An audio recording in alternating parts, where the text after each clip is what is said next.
The current valuation of the AI industry rests on a single financial pillar: the belief that compute power is limited only by how much capital a company is willing to deploy. Over the last few weeks, that pillar started to show cracks. Even as the leading chip manufacturers reported record-breaking earnings, their share prices began to slide.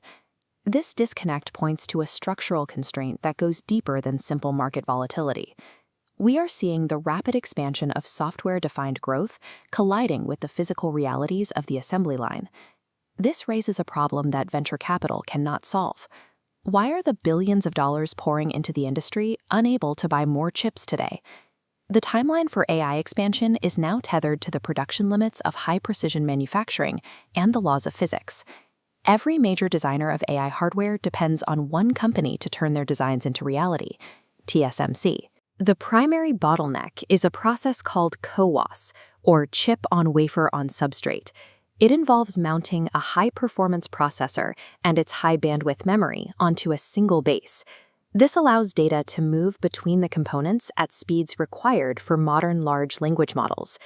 TSMC's CEO recently confirmed their advanced packaging lines are running at maximum capacity. Their production schedule for this process is sold out through 2026 and into 2027. Building new capacity is a multi-year effort.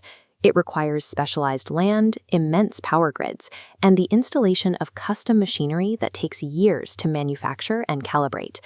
Because this packaging capacity is a finite physical resource, capital alone cannot increase the supply of working AI processors faster than the current construction of these cleanrooms allows.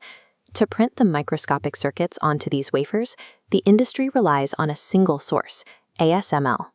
They are the only company capable of building extreme ultraviolet, or EUV, lithography machines.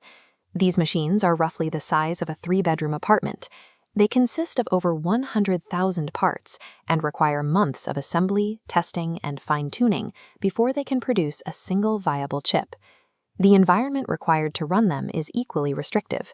They operate in specialized cleanrooms, where even a single microscopic particle of dust can ruin a multi-million-dollar wafer. This schematic shows why the process is so fragile. Extreme ultraviolet light is absorbed by regular air, so the entire machine must operate in a vacuum. A single stray molecule or vibration can scatter the light beam, destroying the precision of the circuit pattern. The growth of global compute power is governed by how quickly these hypersensitive machines can be manufactured and stabilized in a vacuum environment. After the chips are made, they must be integrated into data centers.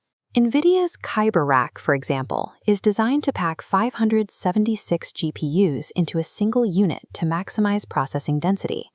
To connect these chips without a mess of external cables, NVIDIA uses a backplane made of 78 distinct layers of circuit boards sandwiched together. The immense heat and density of this design are currently pushing the structural limits of the materials themselves.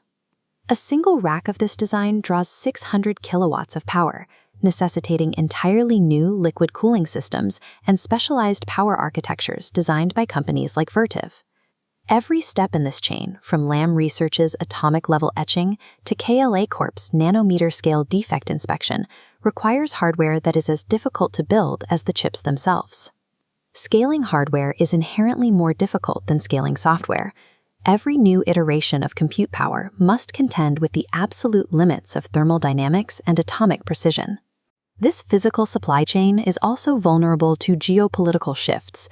TSMC, for instance, relies on energy and helium shipments through the Strait of Hormuz, a passage that is increasingly subject to naval blockades and regional conflict.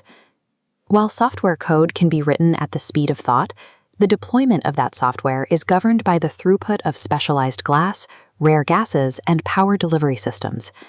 When demand for a technology is high, but the physical components required to build it are subject to the laws of physics, the companies that control those production steps gain immense pricing power. Because companies like ASML and TSMC have no direct competitors for their most advanced processes, their customers have no choice but to wait for their machines and pay their set prices. Recent market activity suggests that investors are beginning to price in a future where growth is capped by the number of machines that can physically be built each year. For those with a long-term outlook, This market correction highlights the value of the 5 companies that provide the physical foundations for every advanced processor on Earth.